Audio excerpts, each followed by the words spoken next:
also. Good evening, everyone. Welcome to the April 25th Lebanon City Council meeting. Our first order of business will be the Pledge of Allegiance. I pledge allegiance To the flag of the United States of America and to the republic for which it stands, one nation, under God, indivisible, with liberty and justice for all. All righty, we'll move on to the roll call members. Madam Clerk, call the roll, please. Mike Kincaid. Present. Keith Campbell. Here. Sandra Jasonowski. Here.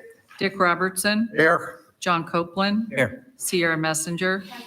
Robert Hawkins. Here. Thank you. Okay. On to the approval of our minutes from our previous meeting. Are there any changes or edits to the minutes from March 25th? Okay, we entertain a motion to approve. Make motion to approve minutes for March 25th. Motion to approve. Is there a second? Second. Thanks. Second from Rob. All in favor, say aye. Aye. Those opposed? Our minutes are approved. All right, old business, nothing on my agenda. Anything from council? No, sir. Okay, new business then. First item up is a food and beverage request from the 4th of July Executive Committee. John Messenger. I believe this is a request to light some money on fire. Good evening. It sure is. I was here last year and I appreciate all your help with that, but I am asking for the 4th of July. We'd like to have fireworks display again. Very well received by the community. And it is a $30,000 request from Food and Beverage. There again, if you have any questions, I think y'all been around here and know what an impact those fireworks do. I would appreciate your help with that, with the fireworks. We also make money off the carnival. We get a 20% off the gate. With those monies, we have bands and other entertainment that goes on, but we'll also beef up some of the fireworks with that monies also. If there's any questions, I'll be happy to answer. 30, yeah, correct. Yes, the request is for 30,000. Any questions from the council? Is that $1 a minute now, or is That's, it? it's $1 for 30 unbelievable. minutes or 30 seconds now? Yes, it is. It is every, it is. It's 30,000, you get about 30,000. So yeah, 25 minutes is what $30,000 gets you. We could fire them up higher, and the higher you go, the more cost it is. The school had quite a bit of construction with Central going on, and their new athletic field is AstroTurf. Already met with the financial officer over there, Chief Financial Officer Zach, and we have an agreement now with the city that we will be, or with the 4th of July committee, we will keep the fireworks there. It was talked about possibly not being able to do it. We even have a plan B for next year once that place is taken up. Met with the fire department, also public safety was there along with the CFO and the fireworks people. So we all came to agreement where we will have it. So we're going to still keep it north of town rather than moving it to south or anywhere else. I think it's well received out there and everybody can see it. But yeah, if you want to double that money, we can go a lot higher. But yeah, that's up to you. I will say, I think ever since we've started funding the fireworks for the year, it's been very well received by the community. It's really, I think, improved the quality of the show, and I think something the community is really united around. So with that, if there's any other questions for John, I would entertain a motion. Make a motion, we approve $30,000 for the fireworks From the Food and Beverage Fund. from the Food and Beverage Fund. Second from Keith. All in favor, say aye. Aye. Those opposed? All right, thank you, John. Thank you very much. I would like to say too, as a parks director now, since you're all here, if I could have the floor just for a second. Joe LePage did an outstanding job on the eclipse. Mayor, everybody preparing us for this. Endless people have come up to me from Wisconsin, got a letter from California today. They brought people in from Minnesota, but how our city showed, and thanks to your food and beverage money that you did for this event, had no idea the expectations. It was packed. All our parks were impacted more than the 4th of July, and well received, how clean it was, how nice the city employees were, and how easy it was to get around. Our public safety did an outstanding job. But I'd say Joe on social media getting that out there, can't say enough about the preparedness that he had us. Just a great event. Again, the mayor always said, John, it's coming, and I didn't believe him. And I don't know, but I just want to say that the city did outstanding. Without your funding, we would not have been prepared. And thank you very much for all you do. And I know those are tough decisions, but I think that money was well spent. And thank you very much. I second for Joe for the Herculean task that he took on, Oh. along with the team and everything. Getting it But, out you there. know, I mean, there has to be somebody driving it, yes. you know, so. I mean, I drove around to all of the sites. Oh, downtown was Yeah. packed too, and it's so easy to get to. But I think his social media, getting it out there, a lot of towns didn't get as many people as we did that were even in totality. So we did a lot of things right. And I think a lot goes to that guy right there. So again, and yourselves for funding it. Thank you very much. Well said, John. Thank you for mentioning that, because I completely agree as well. All right, next item up, another food and beverage request for the Big Run event. Matt Wilson. Sorry, Ed, we got you last. I'm sorry. You're on the payroll, so you can wait around. Matt Wilson, I am here representing the elementary Big Run that we have had annually for 3rd through 5th graders from each elementary school in the Lebanon Community Schools. And we've averaged about 175 kids participating, and they bring lots of parents and grandparents and friends to participate. And so we were just requesting, what was the number, John? 30,000? Nice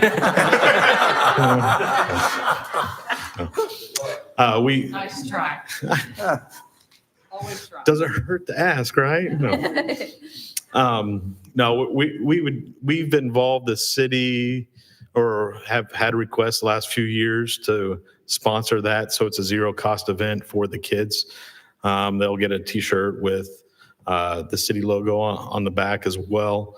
And we have an official timer and we hand out awards as well for the school that wins and for the individual runners.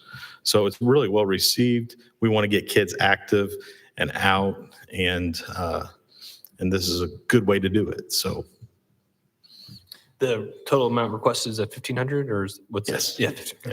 Or 30,000, 1,500. Okay, thank you. All right, any questions for Matt from the board? Food and Beverage Committee, Sarah? So we met with Matt just recently to go over his request for the Big Run. Again, as he said, this is the, what is it, 7th annual? Yes. The 7th annual. Kids from all different schools here in Lebanon come together. It just promotes them to stay healthy and active.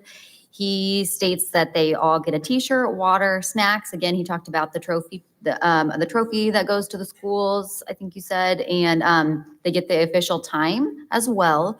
He also said that they bring in around 600 people, like including parents, is that right? Ish, somewhere around there. So it's a big event for all of the kids in our community that are a part. And it occurs at the middle school, right? Is that correct? This year, we actually had to move it. Oh, because So it'll be at Abner Longley Park, where our middle Sorry. school has their home meets. Yep. And then the kids do have to be in the running club to be able to sign up to do it. Is that correct? Correct. Okay. All right. So the Food and Beverage Committee wanted to come together and give a positive recommendation of $1,500. Any questions or comments from the council? No, sir. Okay. We entertain a motion then to approve the food and beverage request for the Big Run event for $1,500 from the Food and Beverage Fund. Motion, so moved. Is there a second? Second from Sandra. All in favor, say aye. Aye. Those opposed? That is approved. Thank you, Matt. Thank you very much. And what's the date of the run again for everybody? May 15th. May 15th. May 15th. Yep. Okay. Sorry, Thank you. I should have said that as in my notes. You're all good. All right. Next item will be a food and beverage request from the Black Box Theater.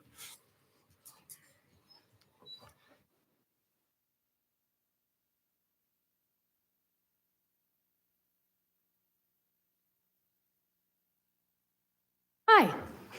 My name's Kelly Holst. I am currently serving as an artistic director at Black Box Theater Company. We're a 501c3 nonprofit educational children's theater located right here in Lebanon.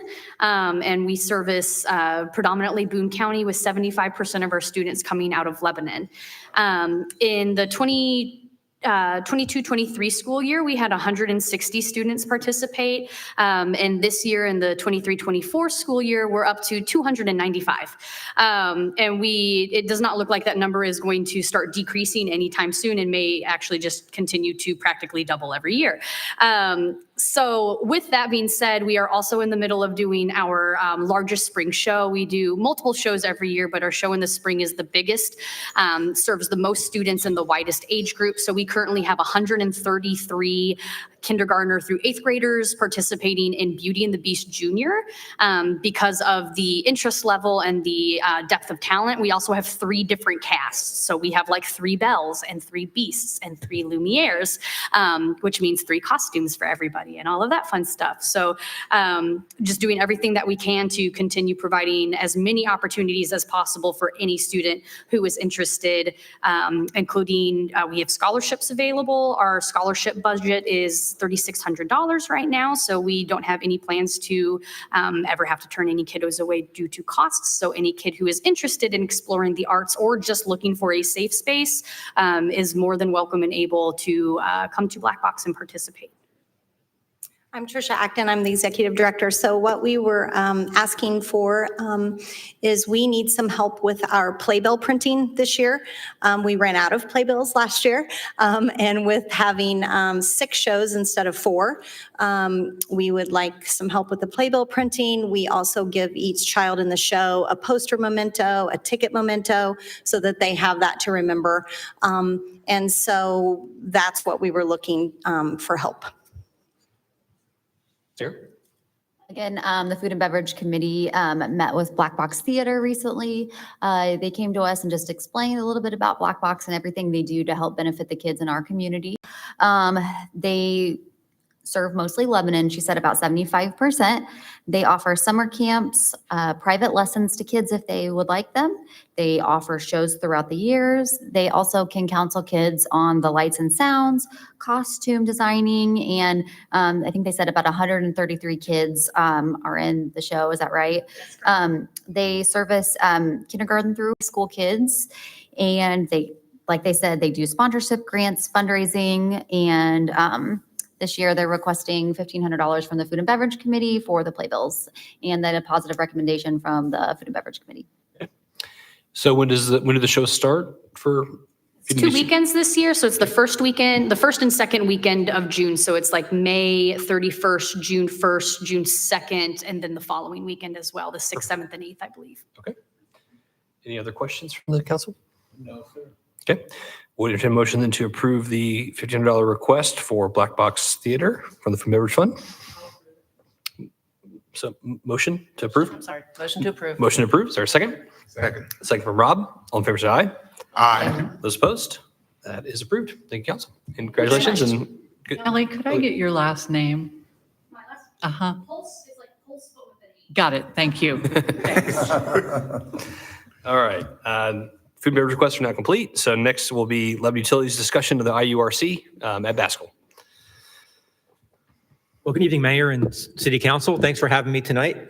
I think I'm the only one here that's not requesting money for road closure. This is just informational. In the future, we'll have an ordinance that we'll want you to pass, but I have about 14 slides. These are slides that we went over in a joint working session with the Lebanon Utility Service Board and the City Council, and it was deemed that maybe I should do this in the public meeting. So I'll go through them. I like giving the number of slides beforehand, so I don't want you to think I'm giving you one of these engineering nerd death by PowerPoint shows. So first slide is redefining the IURC relationship. What we're looking to do is get out of the jurisdiction for rates and charges of the IURC. I like calling it redefining the relationship because as a municipality, and not being a nonprofit, we can redefine that relationship.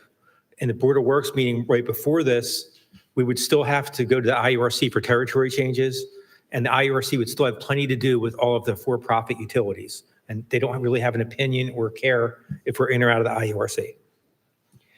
So a brief agenda, just introduction. I guess I sort of did that. The IURC is something we have the option of getting out of because we're an MOU or a municipally owned utility. And REMCs can get out as well. Just being non-for-profit, having a service board allows you to be able to get out. That when the utility was formed, everybody was in the IURC. That was like the default position. But there was a law change in 1988. And we'll go through and we'll compare the process of being in the IURC and out of the IURC. I need to kind of shout out my board because they spent many hours deliberating this, doing a deep dive on all the data. We've had many hours of working sessions on it, and this is the culmination of that experience with the board. It's also important why now, because right now there's a lot of changes in the community, a lot of development, and a lot of these are going to affect our future rates, and this would be the best time to do it. And I have some cost comparisons from 2013 and today, and why 2013, that was the last electric rate case that we had. And if I talk too fast being a northerner or any questions along the way, just let me know.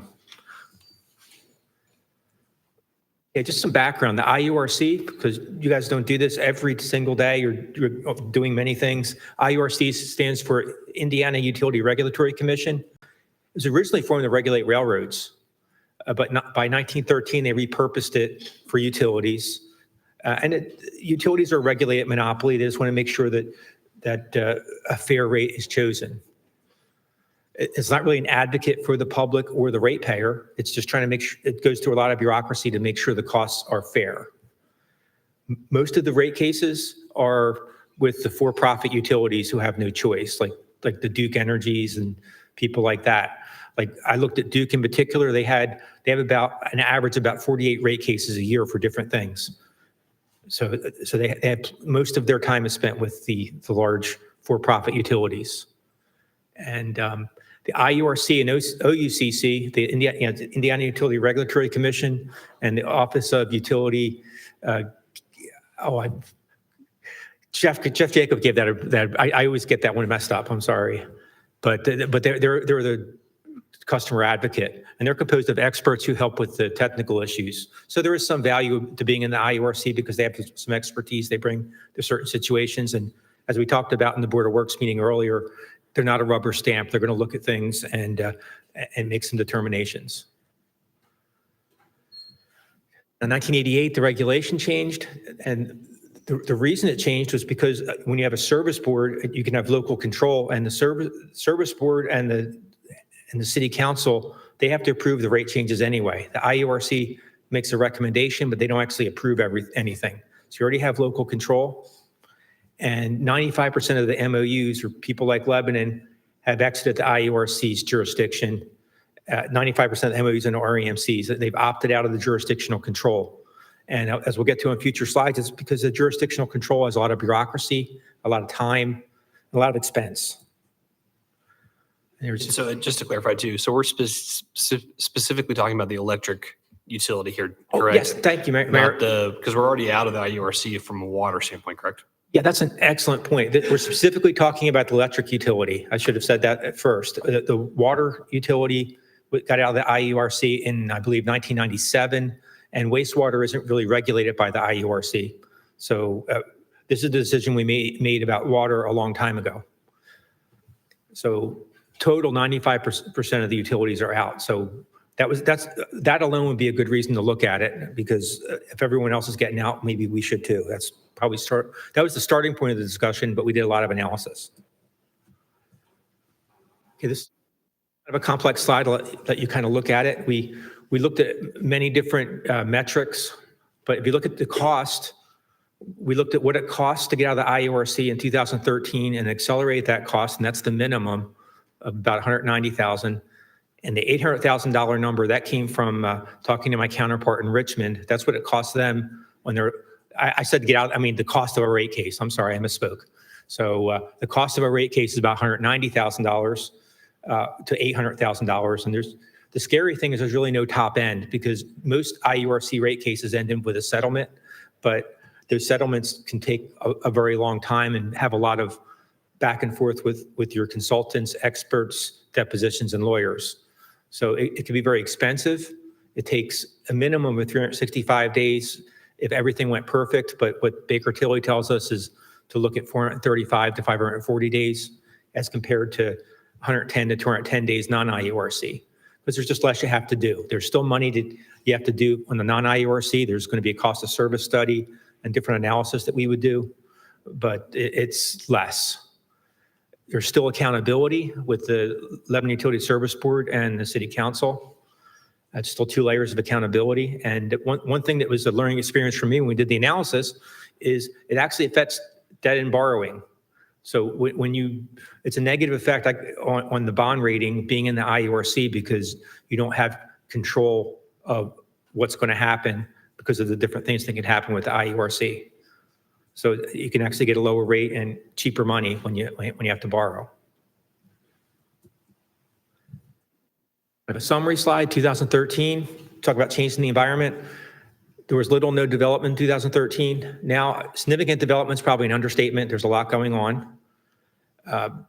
We were looking to encourage development, and we still want to encourage development, but we want the developers to cover part of that cost in a way that makes sense.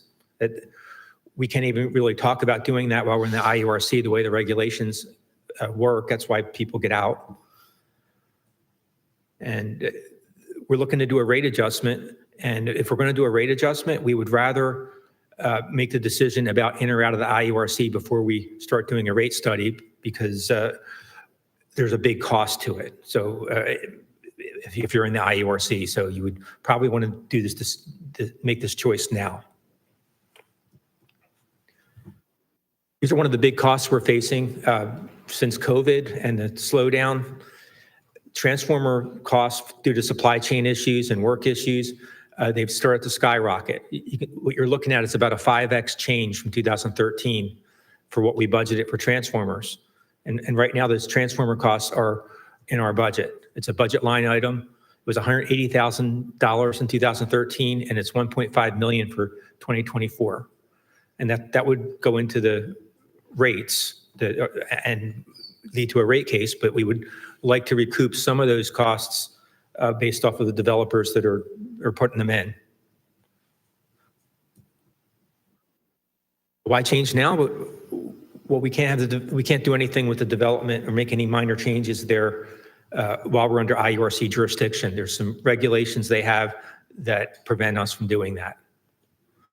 And we lack flexibility because when you do a rate change, it costs you a lot of money and it takes a lot of time.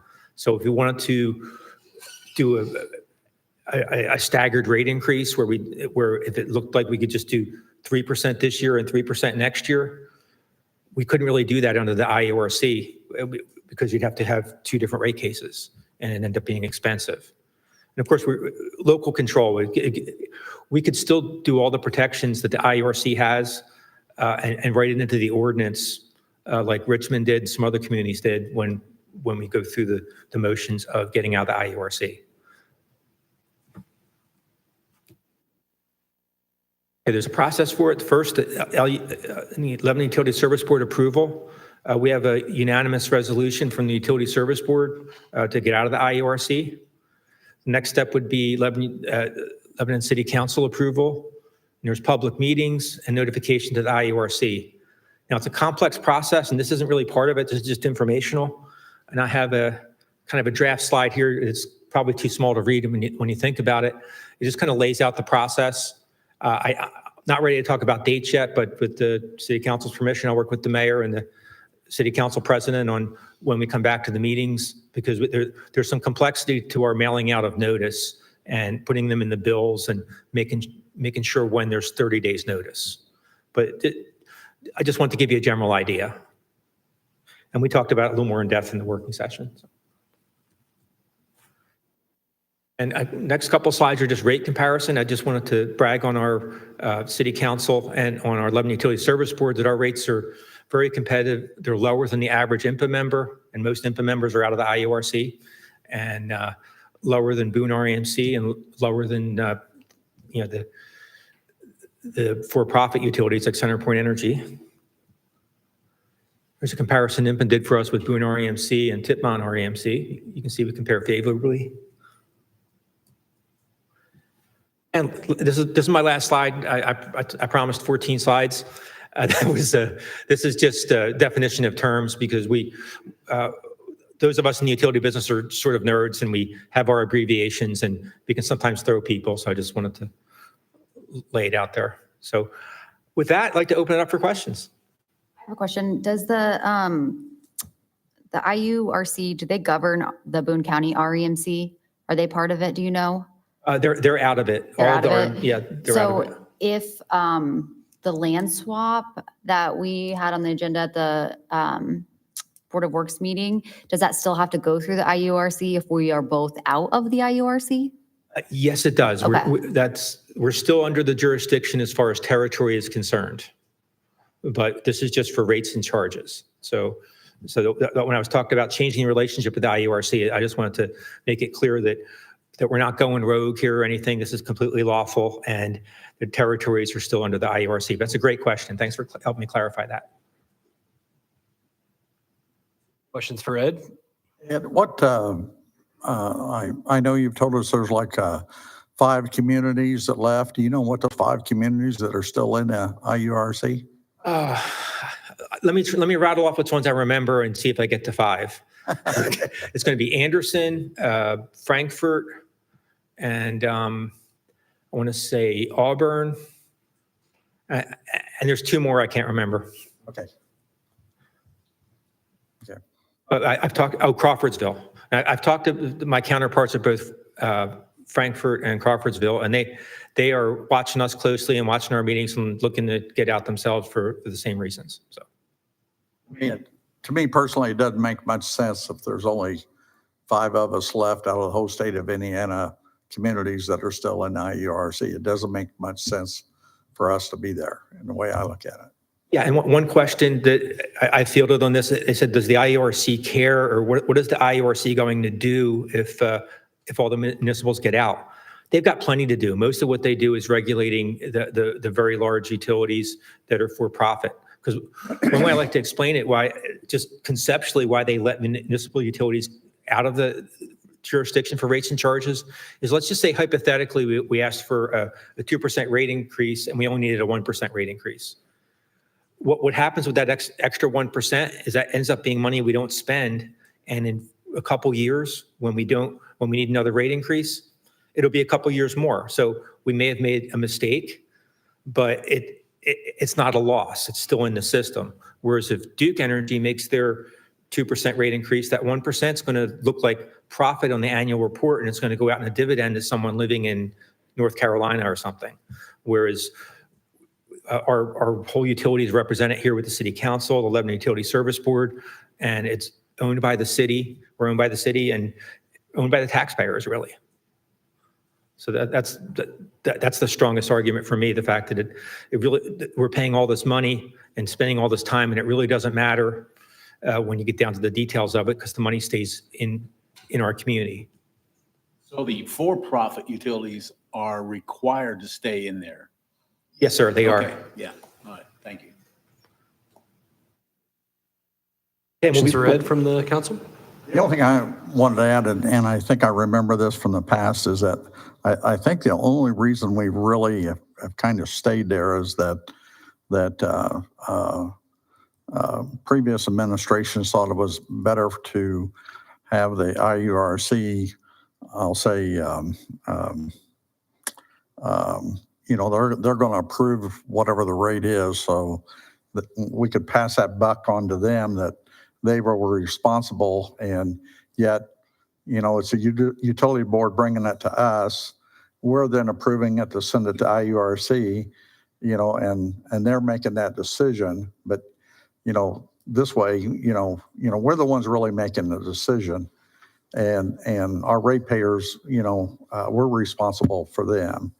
And so, if they don't like what we do, they can make that change at election time, whatever. So I think that puts a buck back on us, that we are the ones really responsible, and we shouldn't be passing this buck to somebody else, Yeah, and and this discussion I think has kind of been happening actually ever since I've kind of been the mayor. Ed's kind of the first GM to actually kind of start moving this idea more forward. And I think from my perspective, certainly someone that sees the value of having a local control, local say, right? Again, it's a municipal-owned utility, right? At the end of the day, right? The city, we have a utility service board, but the city council has the final say on any decision that they, impacting rates, things like that, right? So from that standpoint, I see certainly the value of the local control. I mean, the challenge that I think we have to kind of internalize ourselves, right, is that no one up here are utility experts, right? And having the IURC in the process, it is that kind of that expert eyes looking at it. Now, granted, when every utility is going through a process, they hire, Baker Tilly, whoever, their financial advisor, to help them work through and justify to us, right? Because we're the ones that are going to be paying those bills too, right? We all live here. We're all on Lebanon utilities. And so, I think if we do this, right, we have to make sure that as a council and as a city, right, we're acknowledging that, hey, there isn't a safety net anymore. And if there's someone says, hey, we need a 10% rate increase, we need to really look at that really hard and question and make sure that 10% is justified, versus because there isn't someone else looking over shoulder, hey, that instead of 10% should be 8%, right? So it's going to be more responsibility for us. I think we can handle that, right? So I'm not saying we can't. I'm just saying that is something that we don't have a big bad IURC to kind of say, hey, actually, you guys approved too much and it actually should be less. So it is on us that we make that decision. It's our responsibility. So. Well, it's kind of just like we do with water and sewer rates. Absolutely. We kind of look at those really hard, and it's very hard to pass those rate increases. Yep. And we're always trying to compare neighbors and so forth, because we still want the development coming here as well, and we want to be attractive to them as well. So we're always going to be in that position in the electric side, looking at that same thing too, and trying to. The thing I like about it is, or think that we should be back to, is development taking care of development. I agree. And that's what we've said for years, and we need to make sure we get back to that. Hey, you're taking care of this. Yeah, not and the this ratepayers. and this transformer issue, that's kind of really been the head of it, right? I mean, we've been seeing that as just dramatic increases, and so unlike other things where we have availability fees, kind of the whole infrastructure costs are on the city or the electric utility for those infrastructure costs, right? And so I definitely think it's worth the discussion of how we structure those and how our peer communities are operating. So yeah, certainly to go through that process is certainly to change that now. It's a hard and expensive process with IURC. So Yeah, and I don't want to talk actual numbers without my accountant people here because they probably slap my wrist or whatever. But that $1.5 million on transformers in the budget and what's allocated is 180. If we don't make this change, what that's going to end up being is something built into what the ratepayers pay, right, instead of or all of it. I mean, what we'd rather have is some percentage of it go to the development paying for development. So. Right. Or we have a transformer fee, something like that we could structure into the rates that they directly pay for that versus it being absorbed in the old larger overall rate, right? Yes. Yeah. What I hear you say is, if we're not in the IURC, we're more nimble. Yes. And we can do rate increases, maybe tinier, but more often rather than waiting for some big one to come in. Yes, that's true. That gives us more flexibility. Yeah. Okay. And it costs less money. It costs less money. It costs us less money to do a rate review rather than spending, a year and a half with the IURC. We can get it done in a few months. Yes, that's exactly right. All right. Any questions for Ed? Okay. No, I don't. My only question is, should we approve by a vote or something to approve the utilities to go ahead and move forward? So there will be an official ordinance at our Right. next meeting. Right. This is the kind of timeline we've laid out. I think is that right, Ed? Or I don't know if it's second going to be meeting the in May? next meeting or not. I was talking to Jeff Jacob and Maybe Sandra second. Morgan before this, and we want to make sure that we get there's Notices a out. very specific timing that you have to do on this, and I need to make sure it's right. So it might be the next meeting, it might be the meeting after, I'm not sure. So yeah, so maybe it's the second meeting in May. So this is just kind of but we have to adopt an actual ordinance for it. So this is kind of just the introductory conversation starting. You guys, I mean, utility boards work on this for months now, but this is kind of I know you had our work session, but this is kind of like our first kind of public discussion about this topic. So I guess, should we vote as a board to go ahead, approve them to go ahead and let's move forward that direction? we don't need to do that. They'll Okay. bring Yeah, it. we don't need to vote at this point. We just really want everyone informed so that if we put something out in the mailer on the utility bills, we didn't want any of the city council people who weren't at the working session to be surprised if somebody calls them. We just want to over communicate rather than under. And it just might be confusing if you did a vote now because it's not the official meeting. Yeah.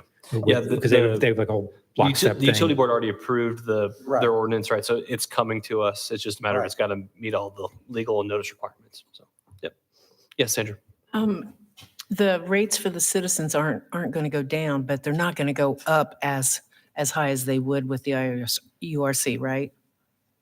That's our hope, because with the IURC, it costs, when those costs to be in the IURC, they get passed along to the ratepayer. So I can tell you for sure, if you just look at the cost to do the rate studies and how that figures into the rates, it won't go up as high.